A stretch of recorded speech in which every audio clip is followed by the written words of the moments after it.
Hi everyone, I'm Mr. Tan. As part of Teachers Read Through, I'll be sharing with you a book I recently read, The Boy Who Harnessed the Wind, written by William Kawamba. William Kawamba, the author, was born in Malawi, a poor country where modern science was mystery and traditional magic rules. It was also a land troubled often by drought and hunger, and a place where hope and opportunity were hard to find. When a terrible drought struck William's village, his family lost all their crops, leaving them with nothing to eat and nothing to sell.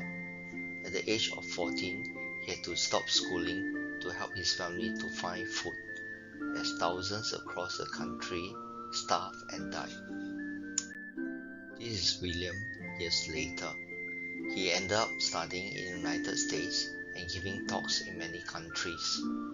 You may ask, how did he do it? After he stopped schooling, he decided to educate himself by reading books from the village library. He did not just read to be entertained, he read to find solutions to his country's most pressing problems: lack of electricity and water. William had read about windmills from a book called Using Energy.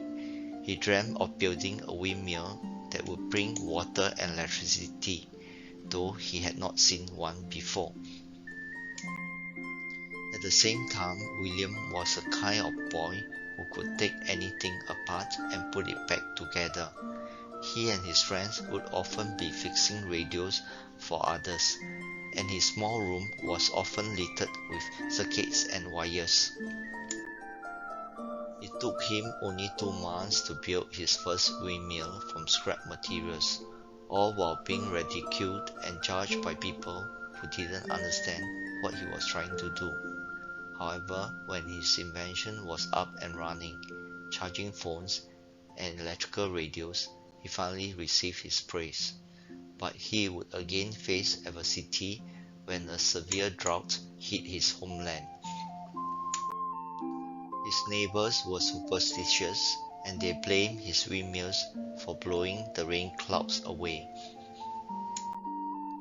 He was determined, and he went to work once more and designed a new second windmill, made of scrap metal and old bicycle parts. The windmill would turn a water pump that could battle drought and famine. He said, "My problem was that I didn't have much money to buy parts for my windmill. Over time, I find materials that have been discarded by others, and I bought a few new parts with money I scraped together." Soon, news of William's electric wind spread beyond the borders of his home, and the boy who was once called crazy became an inspiration to those around the world. The windmills soon became his ticket to return to school, a dream he never thought possible.